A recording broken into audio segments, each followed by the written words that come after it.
믿음은 있는데 그 믿음의 사람들의 삶을 보면 많은 주변에 있는 사람들이 상처를 받더라는 거예요. 가까이는 부모 믿음 생활 잘하는 부모의 모습을 보면서 자녀들이 상처를 받을 때가 있고, 아내의 믿음을 보면서 남편이 상처를 받을 때가 있고, 또 그리스도인들 예수 믿는 사람들의 삶을 보면서 믿지 않는 세상 사람들이 저럴 수가 있나 손가락질을 하고 탄식을 하는 그런 모습을 보게 됩니다. 그래서 성경을 다시 보면 오늘 성경은 우리에게 믿음을 강조하지만 한편으로 믿음만이 아니라 믿음과 함께 거기에 합당한 행함을 강조하고 있다는 거예요. 오늘 성경을 보면 재미있는 말씀을 합니다. 19절에 보니까 내가 하나님은 한 분이신 줄을 믿느냐 잘하는도다. 우리가 유일하신 하나님, 오직 신은 하나님밖에 없다라고 하는 유일한 하나님을 우리는 믿어요. 예, 잘하는 거예요. 자, 그런데 성경은 이렇게 하나님을 믿는 것만 잘한다고 되는 게 아니라는 거예요. 그 다음 말씀을 보면 귀신들도 믿고 떠느니라. 하나님이 하나님인 것을 우리만 아는 게 아니라 누구도 안다고요? 귀신들도 아는 거예요. 귀신이 아는 걸 우리도 알고 있다고 자랑할 게 없다는 거예요. 여러분, 하나님을 믿고 아는 게 우리만이 아니라 귀신들도 알고 무서워 떨어요. 예수님이 오셨을 때 귀신 들린 사람이 예수님, 다윗의 아들 예수여 어찌 나에게 오십니까? 나는 당신을 감당하지 못하겠습니다. 벌벌벌벌 떨었거든요. 귀신도 믿어요. 귀신도 두려워해요. 귀신도 하나님을 무서워한다는 거예요. 그런데 우리도 하나님을 알고 하나님을 두려워하고 하나님을 경외하는 것이 마치 우리가 특별한 믿음의 은혜를 누려서 그렇다라고 스스로 자만할 필요가 없다는 거예요. 자, 귀신도 믿고 떠오는데 근데 귀신이 못하는 게 있어요. 못하는 게. 할 수 없는 게 있는데 그게 뭐냐면 하나님을 믿고 그 믿음에 합당한 삶을 귀신은 못 살아요. 하나님을 회방하고 방해하고 하나님의 영광을 가리려고 가진 수단과 방법을 쓰는 반면에 우리 사람들은 믿으면 믿음에 합당한 그런 행함을 통해서 하나님 앞에 영광을 돌려야 되는데, 근데 지금까지는 믿음만 강조하다 보니까 이 행함이 약해진 거예요. 그러니까 주일 되면 옷 잘 차려입고 성경책 들고 교회 열심히 가서 찬양하고 손 들고 주님을 예배하고 기도하고 성도들 사이에는 집사님, 권사님, 장로님, 목사님 다 하고 월요일만 되면 사람이 달라져요. 확 화내고 집어 던지고 부어라 마셔라 막 1차, 2차, 3차 막 달리는 거예요. 달리는 거예요. 예. 여러분은 연말에 몇 차까지 달렸습니까? 네.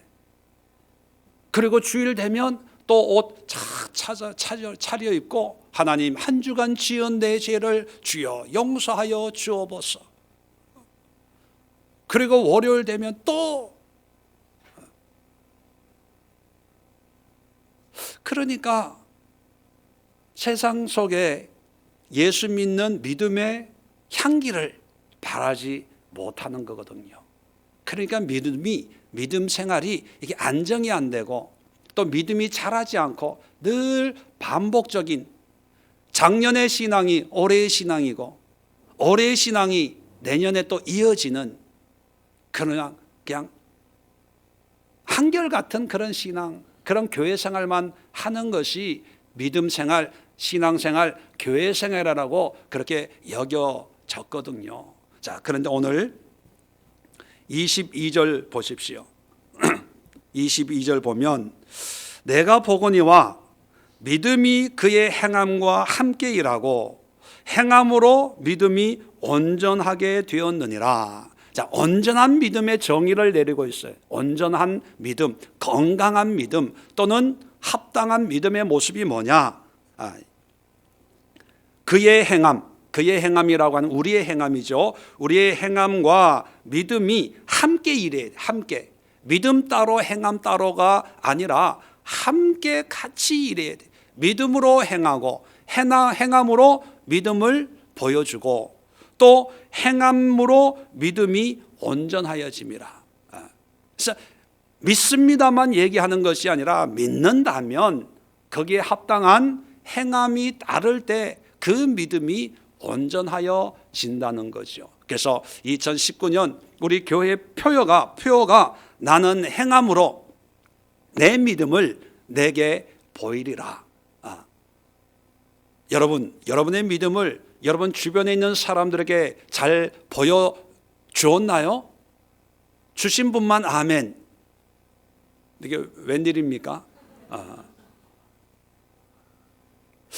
제가 오늘 설교를 준비하면서 특별히 따로 준비한 게 아니라 올 한 해의 어떤 주일 예배 말씀을 한번 쭉 되돌아봤어요. 교인들에게 요구만 하지 말고 내 스스로가 하나님의 말씀을 한결같이 한 해 동안 교인들에게 잘 먹이고 양육을 했는지 한번 점검을 해보려고 성경 제목만 쭉 한번 살펴보았습니다. 아마 인터넷에 올라가면 그 제목들이 다 나와 있을 거예요. 첫 주가 내 믿음을 내게 보이리라. 오늘 표로 말씀을 했고요. 그 다음에 내 믿음을 직장에서 보이리라. 교회에서는 다 믿음이 있는 것 같은데 직장에 안 믿는 사람들 속에서 과연 나는 믿음의 모습을 보여주었는가? 그런 말씀을 전했고요. 그 다음에 내 믿음을 세상에서 보이리라. 우리가 살아가는 모든 일상 속에서 나의 믿음의 모습을 어떻게 보여줄까에 대해서 말씀을 전했고 그 다음에 내 믿음을 성도들에게 말로만이 아니라 삶으로 주변 사람들에게 보이리라. 그런 말씀을 드렸고요. 그리고 설교 제목을 보니까 이런 제목이 있더라고요. 너의 하나님을 죽여라. 기억나세요? 너의 하나님을 죽여라. 좀 과격한 극단적인 제목이지만 왜냐하면 죽여야 될 하나님은 성경에 있는 하나님이 아니라 다 자기만의 하나님이 여기 들어가 있어요. 내가 만든 신, 내가 만든 하나님, 그것을 하나님인 줄로 믿고 자기 만족으로 신앙생활을 할 때 그 틀을 깨뜨리기 위해서는 내가 만든 하나님을 죽여야 돼요. 깨뜨려야 돼요. 네. 그런 설교 있었어? 그렇게 생각하시는 분들은 다시 한번 설교를 한번 들어보십시오. 분명히 있습니다. 그 다음에 부활절의 설교가 무덤에서 일상으로 예수님이 무덤에서 부활하신 다음에 그냥 곧장 부활하신 것이 아니라 다시 일상으로 가셨어요. 일상으로. 갈릴리 호수에서 예수님을 배반하고 도망갔던 제자들을 다시 만나서 그들에게 네가 나를 사랑하느냐. 일상 속에서 40일 동안 하나님의 나라를 다시 선포하셨던 예수님을 우리가 상고하면서 정말 부활의 기쁨은 어디에서 펼쳐야 되냐? 우리의 일상이라는 거예요. 우리가 삶의 현장, 가정과 직장과 일터와 교회, 우리가 발로 밟는 모든 땅 속에서 부활의 기쁨과 감사를 누려야 된다. 그런 말씀을 전했고요. 또 어떤 제목이 있었냐 하면 행복한 짜장면. 기억나세요? 네. 행복한 짜장면, 이 말씀을 전하면서 제가 그런 얘기를 했어요. 짜장면은 한 번도 짬뽕보다 비싸게 팔려본 적이 없어요. 그죠? 항상 짜장면보다는 짬뽕이 비싸요. 100원, 200원이, 1000원, 2000원 비싸든지 항상 짬뽕이 비싸요. 그리고 항상 짜장면은 시커멓고 짬뽕은 빨개요. 색깔이 이뻐요. 그런데도 불구하고 짜장면은 한 번도 짬뽕을 부러워한 적이 없다는 사실. 이 말씀을 하면서 제가 그런 얘기를 했어요. 짜장면이 누구를 비교하면서 왜 쟤는 빨간데 나는 왜 검해? 왜 쟤는 나보다 더 비싸? 비교하지 않고 그저 나의 모습 그대로 내가 있어야 될 곳에 있으면서 그 맛을 사람들에게 보여주는 거예요. 그럴 때 짜장면은 행복해 하던 것처럼 우리도 믿음으로 살아갈 때 사람들하고 비교하면서 왜 나는 이거밖에 안 돼? 왜 내 기도는 응답이 안 되지? 왜 하나님이 내 문제를 해결해 주지 않지?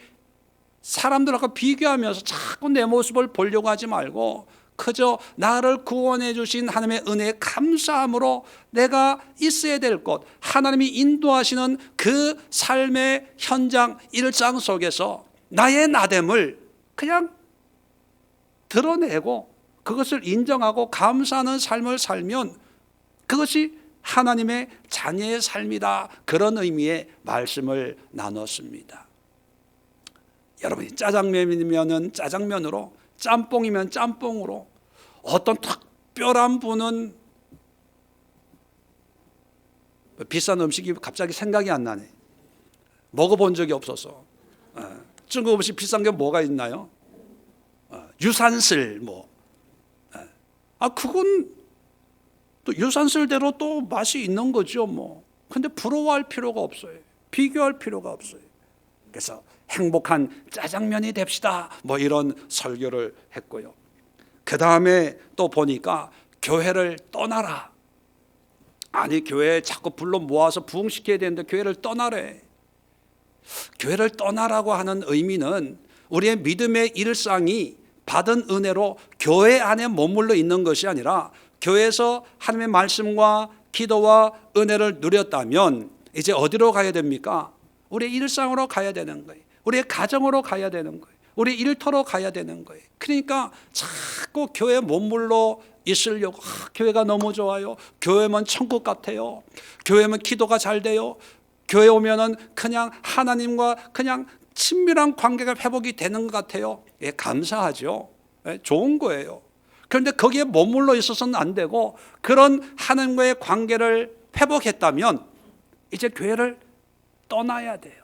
교회를 박차고 나가서 믿지 않는 남편으로, 믿지 않는 핍박하는 아내 곁으로, 또 성격이 정말로 괴짜 같은 그런 상사가 있는 사무실로 우리는 가야 돼요. 그래서 받은 은혜를 그곳에서 펼쳐 나가야 되는 거예요. 어떤 분들은요, 목사님 은혜 받았습니다. 물론 그런 분이 많지는 않아요. 목사님 은혜 받았어요. 뭐 너무 감사해요. 그런데 예, 그렇게 말씀해 주면 감사하죠. 그런데 제가 원하는 것은 그런 감사로 끝나는 것이 아니라 그런 마음을 가지고 있다면 이제 그분이 살아내야 될 그런 삶의 환경으로 가서 그 감사한 마음을 펼쳐나가는 거예요. 지난주에 어떤 분이 만나자고 해서 만났어요. 그래서 만나자마자 목사님 개인적인 형편 때문에 교회 새해부터는 못 나올 것 같아요. 그러면서 아주 미안해하는 거예요. 그래서 뭐 개인적인 사정이라고 얘기해서 제가 더 물은 안 봤어요. 무슨 일이냐, 뭐 때문이냐 그런 건 묻지 않고 예 그래요. 사정이 있으면 형편 따라 또 어디로 가든지 무엇을 하든지 우리는 예수 안에 있는 삶이니까 어디로 가든지 신앙생활 잘 하세요. 그러면서 기도를 해줬어요. 기도하니까 아주 눈물을 펑펑 흘리는데 마음이 좀 그렇더라고요. 그렇기 때문에 이분이 봉투를 하나 꺼내 놓으면서, 목사님 교회에 너무 기도해 주신 분들도 많고 은혜를 받고 해서 교인들한테 뭔가 이렇게 감사의 표시를 하고 싶다고, 그래서 떡을 해서 돌리라는 거예요. 아니, 지가 또 돌리지 왜 나보고 돌리라 그래. 그래서 또 교회 떠나면서 떡 해달라고 봉투 내놓는 건 또 처음이에요. 그래서 제가 그랬죠. 예, 집사님 이름으로 우리 맛있게 잘 먹을게요. 그런데 집사님이 우리 교회에서 받은 은혜가 있다면 어디에 가든지 어떤 교회에 가든지 그곳에서 그 사랑을, 그 믿음을 잘 펼쳐 가세요. 힘들고 어려울 때 아무 때나 교회 오셔서, 우리 교회 오셔서 기도하시고, 뭐 이사 가는지 어떤지 모르지만 하여튼 그런 거 생각하지 마시고 믿음 안에서 힘있게 그렇게 살면 되죠. 뭐 그렇게 해서 이렇게 헤어졌습니다. 여러분, 교회에서 은혜 받아야 돼요. 정말 그런 의미, 이런 교회가 중요합니다. 그런데 그 받은 은혜가 교회 안에 머물러 있고, 목사에게 어떤 감사, 성도들에게 어떤 감사, 우리끼리의 감사로 머물러 있다면 이건 온전한 믿음이 아닙니다. 이런 감사와 은혜와 사랑이 이제 우리의 삶의 현장 속에서 믿지 않는 사람들, 나를 힘들게 하는, 성경은 뭐라고 얘기합니까? 원수를 사랑해라, 원수를 위해 기도해라. 그게 뭐예요? 그들까지도 우리가 사랑으로 품을 수 있는, 사랑의 실천을 할 수 있는 그런 대상으로 여기라는 거거든요. 그 다음에 또 설교 제목을 보니까 우리가 가야 할 가나안은 없다. 설교 내용이 뭐냐면, 가나안 땅, 그럼 다들 젖과 꿀이 흐르는 땅만을 생각을 해요. 좋은 땅, 문제가 해결되고 편안하고 기쁨과 감사가 있는 그런 땅. 그래서 가나안 땅만, 요단강을 건너서 광야를 거쳐서 가나안 땅에 가면 정말 이제 모든 것이 해결된 줄 착각하는데, 여러분, 그런 가나안 땅은 이 세상에 없어요. 여호수아가 간 가나안 땅, 요단강을 건너간 그 가나안 땅 들어가자마자 평강이 임했나요? 모든 것이 보장된 그런 땅이었나요? 정말 젖과 꿀이 흐르는 땅이었어요? 아니에요. 들어가자마자 전쟁해야 됐어요. 싸워야 돼요. 죽기 아니면 살기로 싸워서 땅을 빼앗고 지켜야 되는, 수고하는 그런 땅이에요. 믿음 생활 하면서 그러지요. 목사님, 직장 생활 하면서 믿음 생활 얼마나 힘든지 아세요?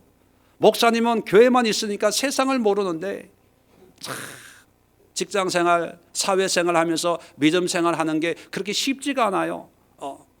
예, 쉽지 않아요. 언제 누가 쉽다고 그랬어요? 난 쉽다고 한 번도 해본 적이 없어요. 어려워요. 어려워. 힘들어요. 힘들어야 돼요. 왜냐하면 이 땅에 사는 모든 순간, 하나님 품에 안기기 전까지의 모든 상황은 우리가 끊임없이 싸워야 될 그런 땅이거든요. 오히려 편안할 때가 위험한 거예요. 가난에 들어왔다, 이제는 됐다라고 할 때가 위험한 거예요. 끊임없이 우리는 믿음으로 살고, 믿음으로 분별하고, 또 하나님의 말씀에 끊임없이 순종하는 그런 삶을 살아야지, 어느 정도 됐다라고 할 때 오히려 위험해진다는 거죠. 그 다음에 설교 제목을 보니까 예수님 맞짱 뜨시다. 예수님 맞짱 떴어요. 누구랑? 당시의 종교 지도자들, 사두개인, 바리새인, 대제사장들, 이런 기라성 같은 그런 종교 지도자들과 맞짱을 뜨는데, 회칠한 무덤들아, 독사의 자식들아, 사탄의 자식들아, 아주 신랄하게 왜 그렇게 화를 내면서, 아니 30살 먹은 청년 같은 예수님이 나이 지긋한 이런 대제사장이나 종교 지도자들, 하고 화를 내면서 욕을 하면서 싸웠다는 이 사실은 우리에게 뭘 얘기하는 걸까요? 예수님이 혈기 있다는 것이 아니라 당시 종교 지도자들이 가르쳤던 그런 형식적이고 율법적이고 어떤 종교적인 신앙의 가르침에 대한 하나님의 분노였거든요. 왜냐하면 하나님을 믿고 믿음으로 사는 그것이 중요한 게 아니라 그냥 절기나 지키고 예물이나 드리고 성전 중심의 어떤 신앙생활만 열심히 하면 그것이 구원이고 그것이 하나님의 뜻이라고 잘못 가르치고 있으니까 예수님이 보니까 가슴이 터질 것 같거든요. 참을 수가 없거든요. 그러니까 화를 내고 맞짱 뜨는 거예요. 아마 오늘날 똑같이 예수님이 만약에 이 땅에 오셔서 교회를 탐방한다면 제일 먼저 누구를 책망할까요? 누구를 책망할까요? 왜 저를 쳐다보세요? 오늘날 또 종교 지도자, 교회 지도자들을 제일 먼저 책망하지 않을까요? 내가 언제 그렇게 가르쳤냐? 왜 교인들을 너 종 만들려고 하냐? 네 걸로 만들려고 하냐? 너의 숨겨진 야망을 위해서 왜 성도들을 이용해 먹냐? 어떤 영화에 나오는 그런 대사가 있죠. 예수님이 아마 그러지 않을까 생각해요. 내가 네 시다바리가 시다바리 무슨 의미인지 아시죠? 문제만 있으면 해결해 주세요. 문제만 있으면 해결해 주세요. 문제 뭐 할 일만 하는 이거 이루게 해 주세요. 이거 세우게 해 주세요. 이거 성취하게 해 주세요. 아니 하나님의 뜻에 순종하기보다는 하나님을 자기 뜻에 순종시키는 어떤 도우미로 여기는 그런 모습을 아마 질타하지 않을까 그런 생각을 합니다. 그러면서 제가 결론을 내리면서 성경에서 말하고 있는 이 하나님의 뜻은 구약에는 성전을 중심으로 신약에는 교회를 중심으로 해서 신앙생활을 하지만 우리의 삶의 예배를 받기를 원하신다. 그러면서 9월 달부터 이제 지난달까지 끊임없이 말씀한 게 뭐예요? 에클레시아의 성숙, 에클레시아의 성정, 에클레시아의 의미, 에클레시아. 얼마나 에클레시아를 외쳤으면 임용고시 문제에도 에클레시아가 나오는 거예요. 에클레시아가 뭡니까? 번역을 하면 교회지만 원래 그 의미는 뭐예요? 믿는 사람들이 우리의 삶의 현장 속에서 집이면 집, 가정이면 가정, 일터면 일터에서 믿는 사람 두세 사람이 모인 것을 내가 함께 하겠다고 하는 하나님의 예수님의 말씀을 가지고 거기서 그냥 예배하고 기도하고 하나님을 찬양하고 높이는 거예요. 바울과 실라가 감옥에 갔는데도 에클레시아를 하는 거예요. 감옥에서 찬양을 하니까 옥문이 열리잖아요. 옥토가 흔들리잖아요. 풍랑이 있는 배 안에서도 에클레시아를 하니까 하나님이 들으시고 걱정하지 마라. 내가 한 사람도 상하지 않게 다 구원하리라. 로마에 가가지고 새빵살이 하면서도 에클레시아를 하는 거예요. 오는 사람들에게 하나님의 복음을 다 전하는 거예요. 장소가 중요한 게 아니에요. 형편이 중요한 게 아니에요. 에클레시아라고 하는 것은요, 하나님을 믿는 믿음을 가지고 우리가 믿지 않는 사람들 또 믿는 사람들이 모여서 그냥 우리의 환경과 형편 속에서 하나님을 찬양하고 높이는 거예요. 창세기에 보면 아브라함도 물론 그 구약에는 에클레시아라는 말은 없지요. 그러나 아브라함이 가나안 땅에 하나님의 인도함을 받고 왔을 때 가는 곳곳마다 단을 쌓고 여호와 이름을 불렀더라. 그렇게 기록이 되어 있어요. 그게 뭡니까? 그게 에클레시아거든요. 거룩한 것이 교회 안만 거룩한 게 아니라 우리가 사는 모든 것이 거룩해요. 왜 거룩합니까?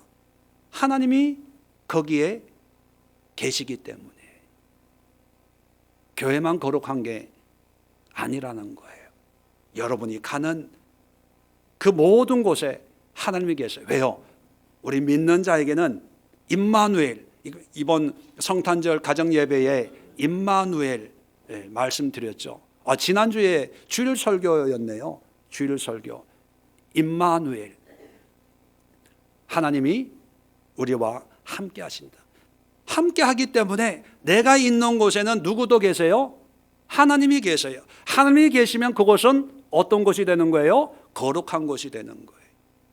여러분, 구약에는 모세가 떨기나무에 임한 하나님의 영광을 보고 내 발에서 신을 벗어라 했는데, 우리는 그렇게 할 필요가 없어요. 떨기나무 찾지 말고 내가 있는 곳에 누가 있다? 하나님이 계시는 거예요. 하나님이 계시기 때문에 거룩한 곳이, 거룩하기 때문에 내가 있는 곳에서 신발을 벗고 그 하나님을 찬양하면 되는 거예요. 그게 에클레시아예요. 그렇게 쭉 보면 한 해의 시작부터 한 해의 끝까지 하나님의 말씀을 52번째, 오늘까지 52번째인데 52회에 걸쳐서 하나님의 말씀을 살펴보는데 한 가지 목적, 한 방향으로 집중해서 살펴오면서 이제는 우리의 믿음이 머물러 있는 것이 아니라 우리의 믿음이 행함으로 드러나야 되겠다. 나타나야 되겠다. 그러면 이 나타나는 현장이 어디일까? 크게 세 가지로 생각해 볼 수가 있습니다. 이 믿음이 제일 먼저 드러나야 될 때가 뭐냐면 우리 자신이, 우리 마음속에 이 말씀이 머리로 들어오잖아요. 귀로 들어오잖아요. 말씀이 설교를 통해서 귀로는 들어와요. 머리로는 들어와요. 그런데 이것이 마음에 머물질 않은 거예요. 이렇게 예배만 끝나면 다 새버리는 거예요. 이 말씀이 마음에, 그래, 이렇게 살아야지, 이렇게 믿어야지, 이렇게 행해야지, 이 마음에 들어와야 되는데, 그런데 이게 쉬운 일이면 다 그렇게 됐겠지만 우리 마음이 참 문제가 많잖아요. 염려, 걱정, 근심이 가득하잖아요. 또 설교 들을 때는 끄덕끄덕하지만 교회 문을 열고 세상으로 나가는 순간 그래도 믿음만이 되겠냐, 기도한다고 되겠냐, 내가 해야 될 건 또 해야지, 자꾸 이런 유혹이 자꾸 오는 거예요. 염려, 걱정, 근심, 두려움, 이런 것 때문에 믿음으로 살지 못하게 하는 그런 방해꾼들이 우리 안에 가득 차 있다는 거예요. 자, 두 번째, 또 우리가 믿음으로 살아내야 될 우리의 삶의 일상은 믿음의 공동체입니다. 교회 또는 가정, 믿는 사람들, 여기에서 우리가 은혜를 누리고 하나님의 공급해 주시는 그런 영적인 공급을 누려야 우리가 세상에 살아가는데, 그런데 우리가 살고 있는, 속해 있는 신앙 공동체라고 하는 것이 과연 하나님 보시기에 건강한 공동체일까 하는 거예요. 요즘에 세상 사람들이 보는 교회의 모습, 여러분들은 어떻게 생각합니까? 참 안 좋은 눈으로 바라보는 것이 요즘인 것 같아요.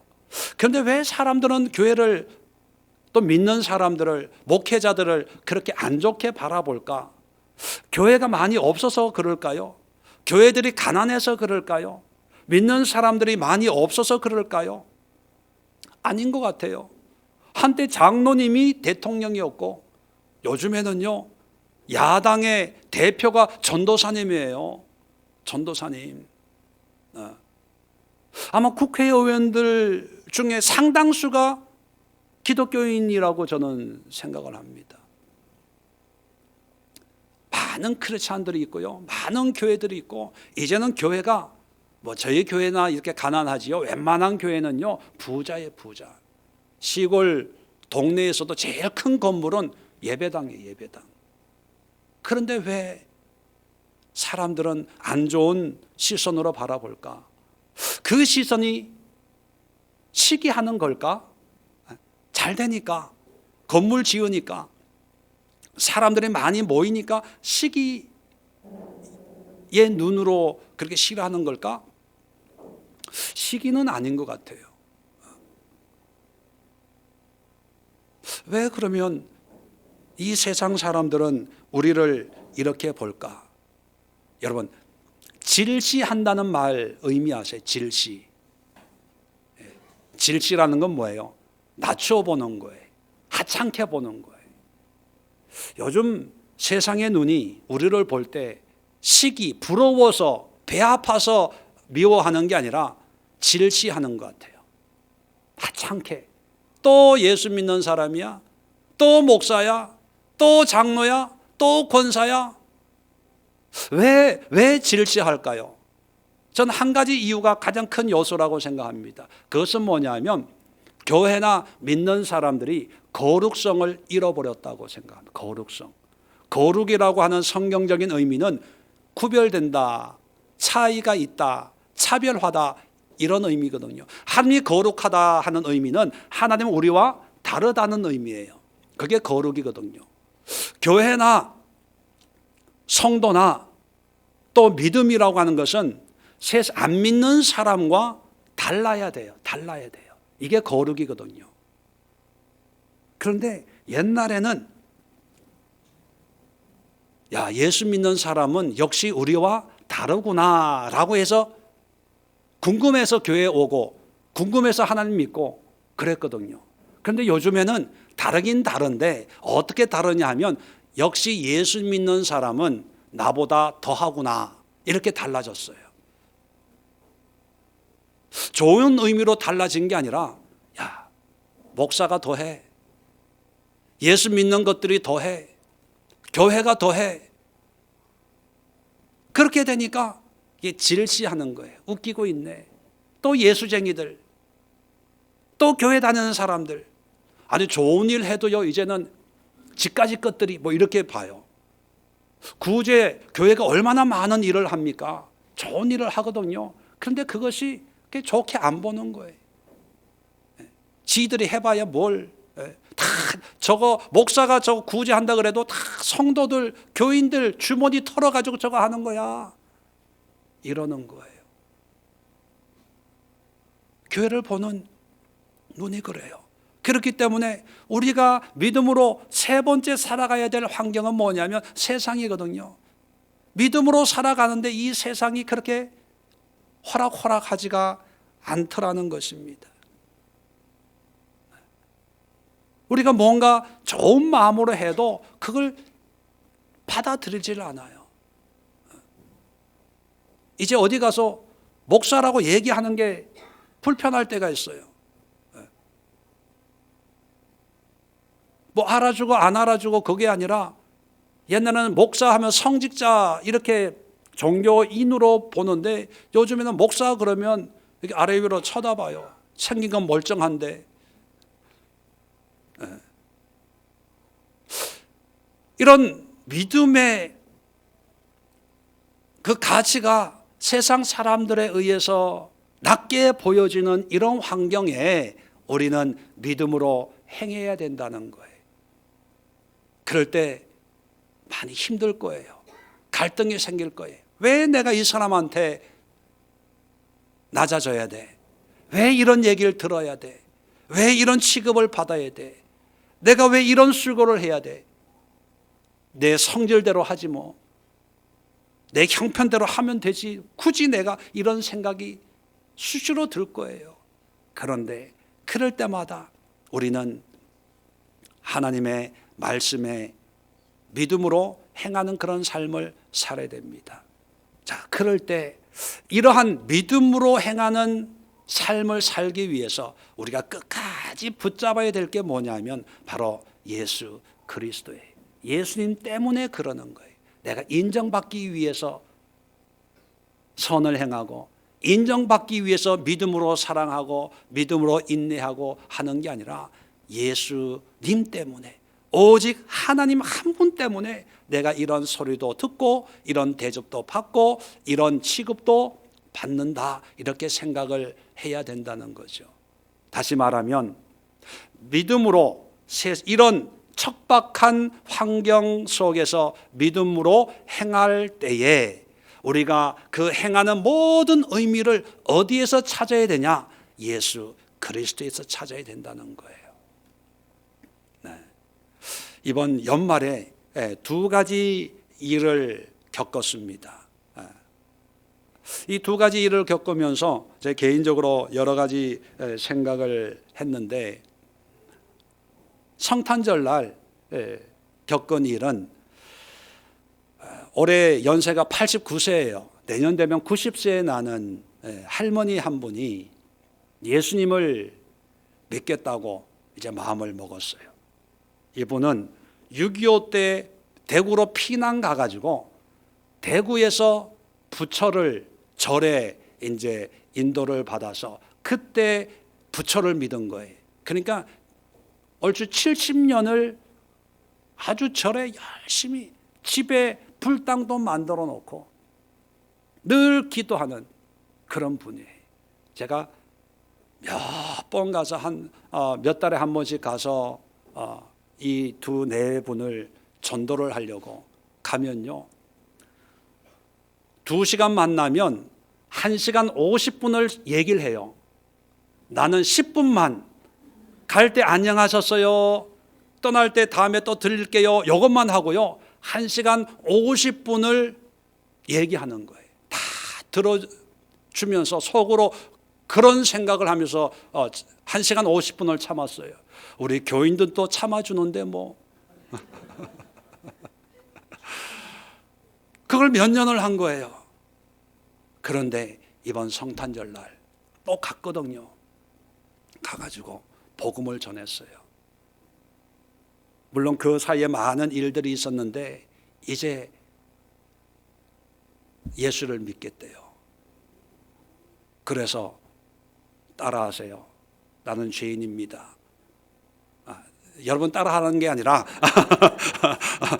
그분에게 나는 죄인이었습니다. 무지에서 부처를 믿고 우상 숭배를 했습니다. 그러나 지금부터 예수님을 믿고 하나님의 자녀가 되고 믿음으로 하나님을 예배하는 그런 하나님의 딸이 되겠습니다 하고 기도하고 영접 기도까지 하고 예수님의 이름으로 기도합니다. 아멘. 그래서 나중에 보니까 그 딸이 미국에 살다가 왔거든요. 그 딸한테 아침에 일어나면 혼자 중얼중얼 한대요. 그래서 엄마 왜 뭐해? 그러면 이제 부처한테 내가 예수 믿기로 했으니까 부처한테 기도하면 안 되지. 이제 하나님 앞에 기도하는데 하나님 앞에 기도는 어떻게 하는지 알려달라고. 이게 신심이라는 게 이제 신심. 불교를 열심히 믿는 사람은요 예수님도 정말 열심히 믿어요. 얼마나 감사한지, 얼마나 이쁜지. 90세 난 할머니가 뭐가 이쁘겠어요. 그런데 이게 갓난 아기처럼 너무 이쁘고 귀한 거예요. 그래서 하나님이 성탄절날 나에게 주시는 선물이구나 이런 생각을 했어요. 70년을 절에도요 보통 그냥 열심히 아니고 보살이에요. 보살. 그게 너무 감사한 거예요. 그러고 있다가 어제 그저께 어떤 친척이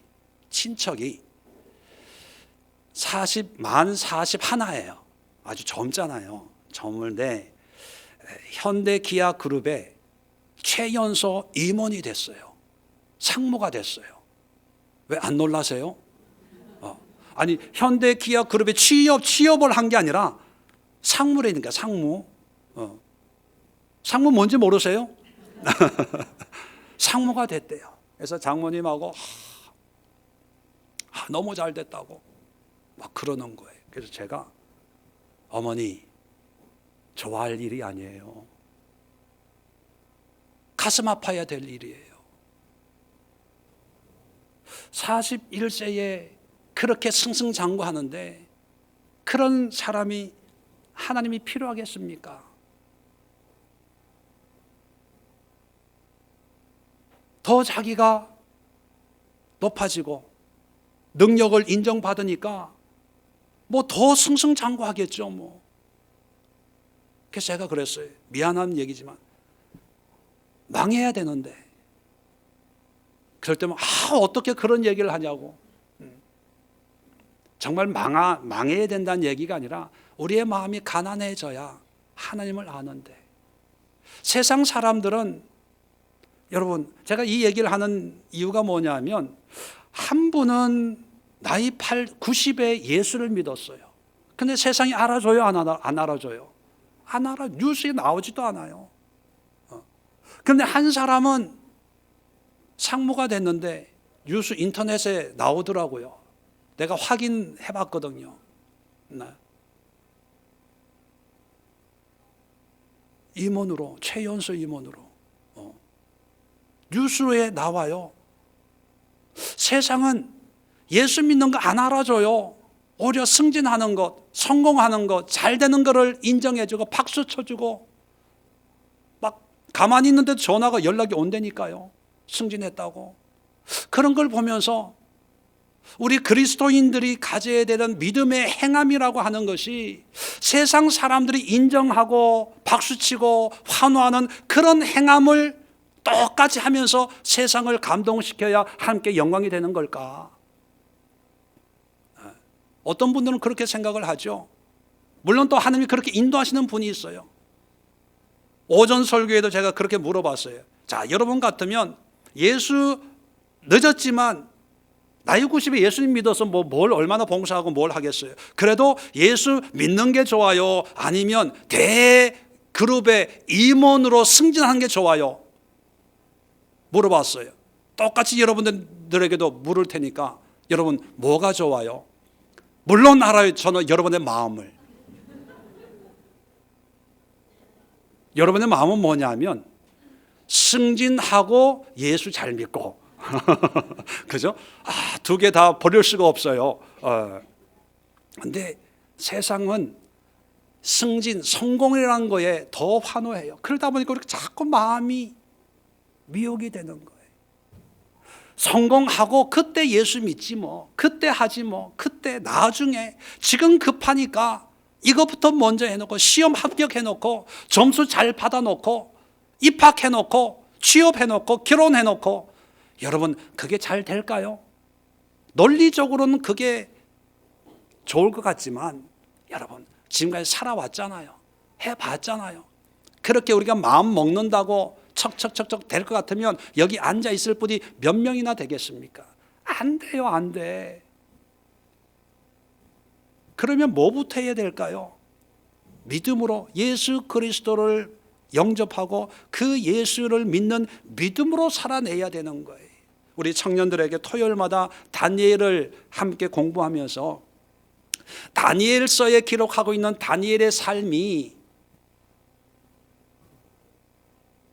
하나님을 믿는 믿음으로 하나님을 알지 못하는 이 세상과 같은 바벨론에서 하나님의 영광을 드러내는 그런 삶을 사는 그런 다니엘의 모습을 우리에게 얘기해 주고 있거든요.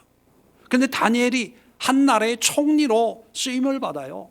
총리로 쓰임을 받는데, 근데 다니엘서를 읽어보면요, 항상 승승장구할 때마다 하나님이 테스트를 해요. 테스트를.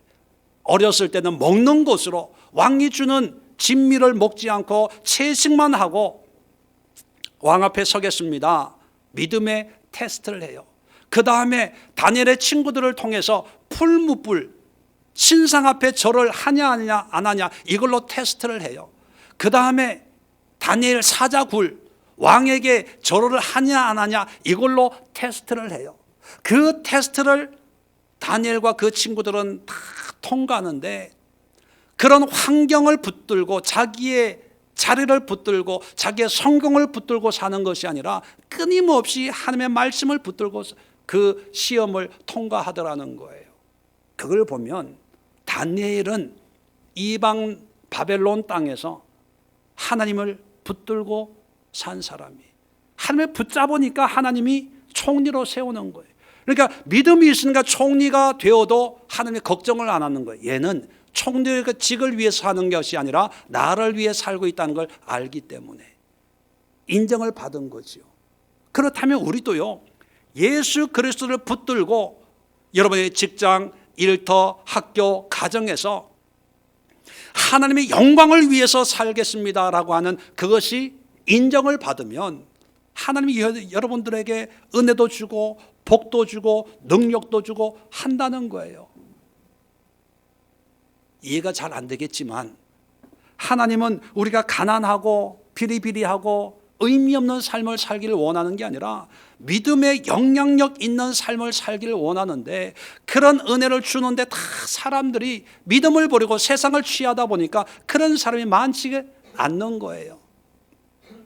2019년을 마치면서 2020년을 준비하면서 우리가 또 이제 결단하고 또 방향을 정해서 이제 믿음의 행진을 해 나갈 텐데, 구체적인 것은 이제 송구 영신 예배 때 발표할 거예요. 송구 영신 예배 화요일 날 11시 30분에 그때 뵙고, 이제 2020년 우리가 어떻게 하나님 주신 은혜와 믿음을 가지고 우리의 삶의 현장 속에서 행함으로 드러낼까, 한 해 새로운 각오와 결단으로 새해를 맞이할 수 있기를 주님의 이름으로 부탁을 드립니다. 기도하겠습니다. 좋으신